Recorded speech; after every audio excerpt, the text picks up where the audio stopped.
Hai. Apa sih? Mami bikin video dulu. Ntar dulu disayang-sayangnya. Sesuai sama judul, jadi hari ini kita akan bongkar Philodendron Pink Princess yang akhirnya aku punya. Sebenarnya tadinya aku tuh belum mau beli Pink Princess. Sebenarnya aku tuh suka banget sama Pink Princess. Kenapa? Karena kalau kalian ngeh ya, kayak kebanyakan tanaman tuh kalau misalnya yang varnya pink gitu, atau ya fare pink gitu sih biasanya. Itu tuh nanti misalnya dia pas keluar cantik banget nih warnanya, pinknya gitu. Terus nanti daun lamanya bakalan hilang pinknya, misalnya jadi kayak pudar. Nah, Pink Princess tuh enggak sama sekali. Jadi kalau misalnya dari awal dia pas keluar udah ada variegata pinknya keluar, dia akan stay terus, warnanya akan begitu terus sampai dia tua segala macam. Jadi kayak aku akan masukin salah satu contoh fotonya yang bagus banget di sini. Ini benar-benar kayak kenapa aku pengen banget Pink Princess. Cuman kenapa aku selama ini kayak cuman kayak Pink Princess bagus ya, tapi nggak ada rencana untuk beli, at least sebelum aku dapet yang varnya kelihatan udah stabil banget gitu ya. Karena seperti tanaman-tanaman variegata pada umumnya, dia tuh bisa hilang, jadi bisa di daun barunya nggak keluar variegatanya lagi. That's why aku tuh anaknya nggak suka ngambil sesuatu yang nggak pasti gitu ya.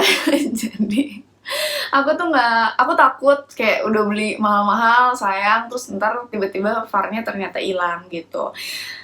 Tapi jadi kemarin itu aku main ke tetangga, terus dia tuh suka tanaman dan ternyata dia mau jual beberapa tanamannya dia. Terus waktu itu tuh aku ditawarin Bilitiae. Akhirnya aku mau ambil Bilitiae karena aku emang lagi nyari kan. Terus akhirnya aku beli, ternyata dia ada Pink Princess dan dia jual juga dan masih baby gitu. Dan dia jualnya juga nggak gitu mahal karena memang rawat sendiri juga kan. Dia jual karena memang udah kebanyakan aja sih. Terus ya udahlah aku beli akhirnya. Jadi akhirnya punya. Nah, yang aku tertarik dan aku pengen tunjukin ke kalian adalah aku tuh memang suka beli-beliin tanaman-tanaman dari tetangga, atau kayak aku punya teman terus mamanya hobi tanaman, terus dia mau jual tanaman-tanamannya dia tuh biasanya aku tuh suka tuh beli yang kayak gitu-gitu. Sebenarnya kayak karena kayak buat mereka juga itu menguntungkan banget, kayak terus juga kan maksudnya mereka juga udah kebanyakan tanamannya gitu-gitu. Dan aku juga bisa dapat senang karena aku dapatnya harganya lebih murah dong pasti, karena kan hasil rawatan sendiri gitu. Jadi aku emang suka beli-beli. Nah, selama pengalaman aku suka beli-beli tanaman dari tetangga dan mamanya teman-temanku, itu banyak banget yang mereka suka pakai media tanam yang aku nggak pernah pakai sama sekali gitu di rumah. Tapi kayak beberapa tanamannya tuh kayak bagus-bagus gitu loh, maksudnya kayak akarnya bisa sehat banget, terus kayak daunnya bisa gede-gede banget segala macam. Nah, selama ini kan aku selalu sharing caraku media tanam yang biasanya aku pakai kan, dan perawatannya gimana. Nah, hari ini aku pengen tunjukin kalau ada opsi lain loh. Jadi nggak necessarily yang biasanya kita lakukan itu yang paling benar dan yang lain salah gitu. Nggak juga, semuanya tergantung sama situasi kondisinya. Jadi hari ini aku akan tunjukin gimana perawatannya mereka, terus media tanamnya tuh gimana caranya biar bisa dilakukan dengan perawatan mereka. Yaudah.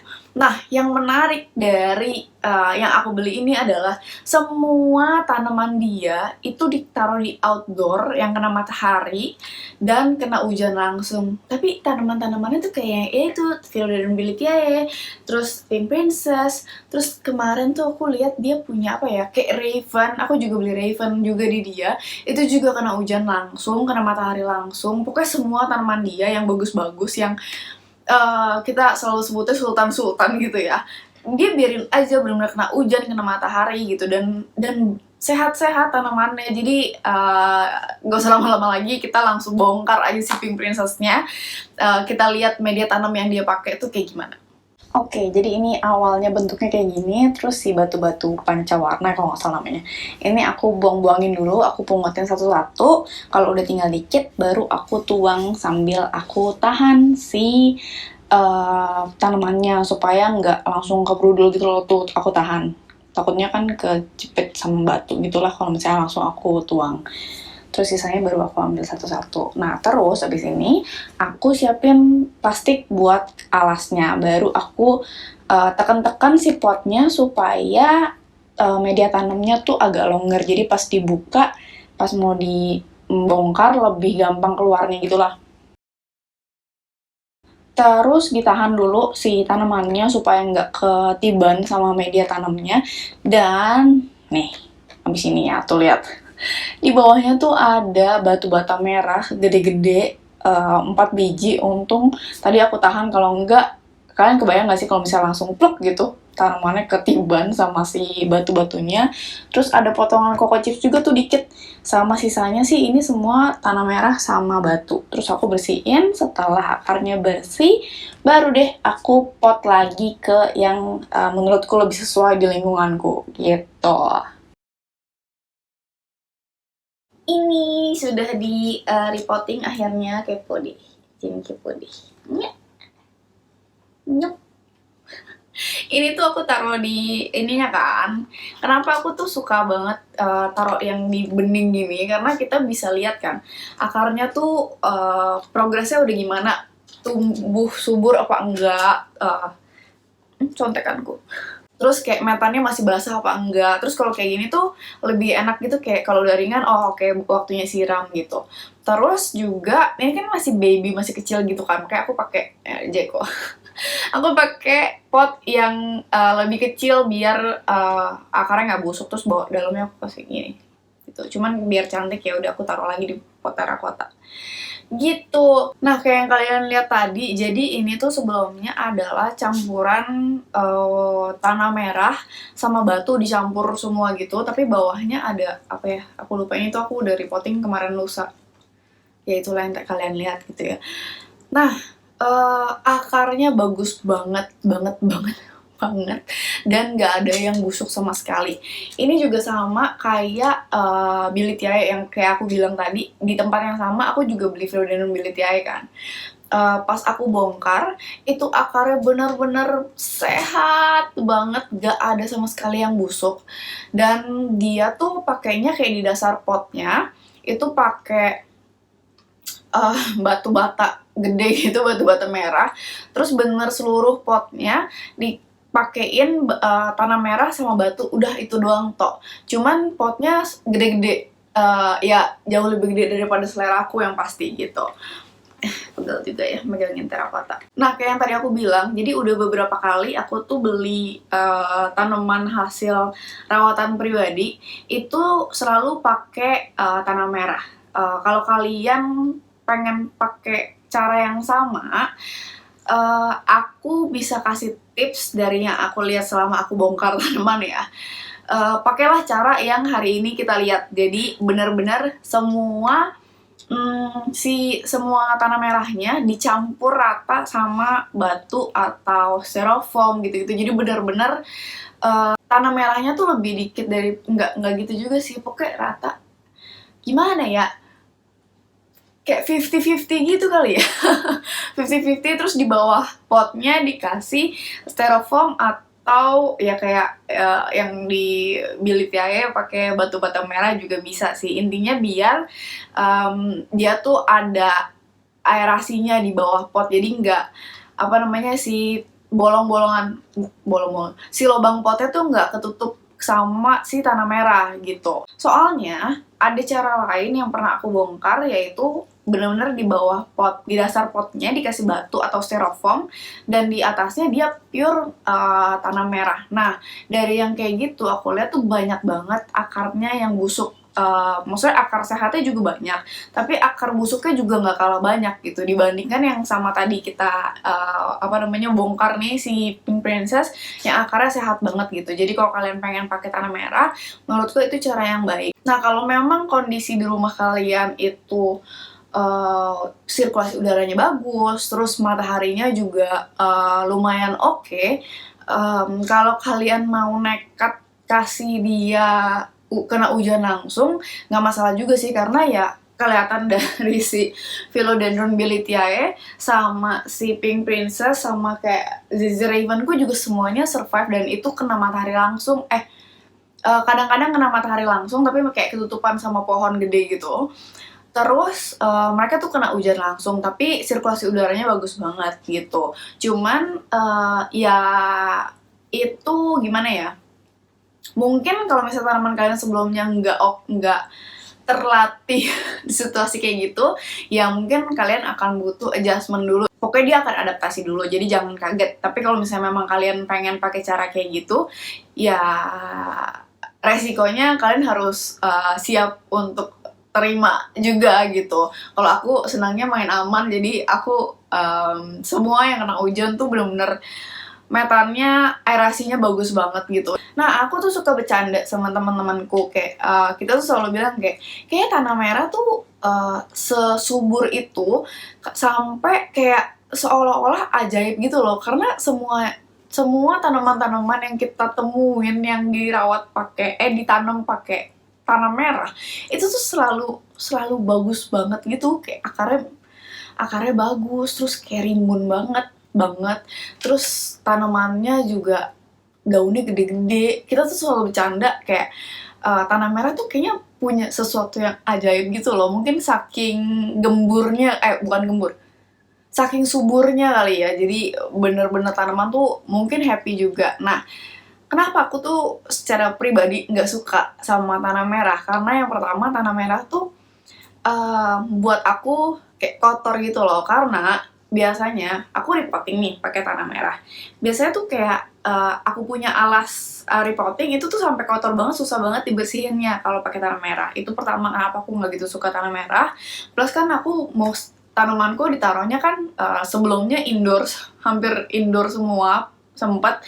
Terus sekarang kan baru semi outdoor sama outdoor gitu. Jadi aku lebih pengen yang friendly lah di aku untuk bersih-bersihnya gitu. Terus yang aku nggak gitu suka juga terlalu padat kan. Nah, yang ketiga adalah kalau repotting itu tuh susah banget jadinya karena si tanah merahnya tuh dia padat banget kan. Jadi suka kayak susah gitu loh. Kayak aku kayak tanah liat, kayak beda sama kalau metan yang aku biasa pakai kan aku brudulin sedikit, kayak ituin sedikit dia udah brudul sendiri kan. Paling kalaupun ada yang masih nempel di akarnya paling sedikit dong, dan itu aku bisa pisahin sama tangan gitu loh. Tapi kalau tanah merah tuh enggak, kayak kalau hampir mustahil kalau aku bersihin pakai tangan doang, karena dia selain dia padat banget dan nempel banget, dia tuh nempel banget juga sama akarnya. Jadi biasanya kalau misalnya aku bersihin pakai tangan doang dan itu di tanah merah, itu tuh si akarnya bisa kecabut-cabut banyak gitu loh. Akhirnya kalau pakai tanah merah, aku kalau repotting selalu harus bersihinnya pakai disiram semprot pakai air gitu. Dan kalau di galeri di toko biasanya aku nggak selalu punya akses ke selang air gitu loh. Kalau di rumah masih mending kan, cuman kayak kalau ada cara yang lebih simple, kenapa enggak?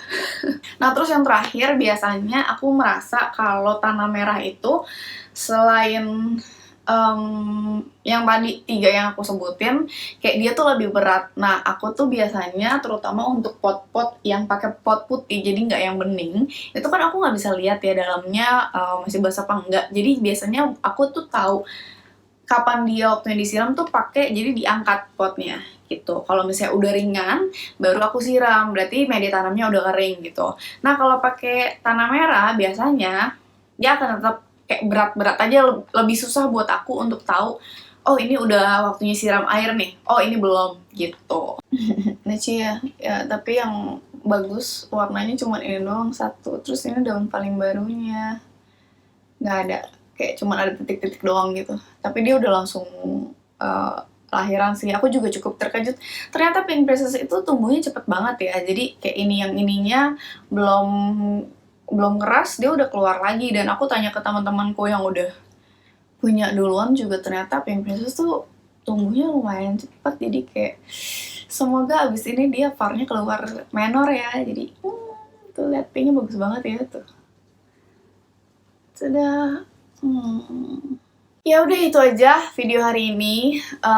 Intinya aku mau kasih opsi ke kalian sih, karena kan selama ini kita selalu, at least di videoku, aku selalu share metan-metan yang aku pakai. Tapi aku pengen tunjukin di luar sana banyak juga loh orang-orang yang tanam-tanamannya pakai metan lain, cara lain, dan works juga kok. Jadi sebenarnya kalau urusan tanaman tuh kayak nggak ada yang mutlak bener gitu loh, karena semuanya tergantung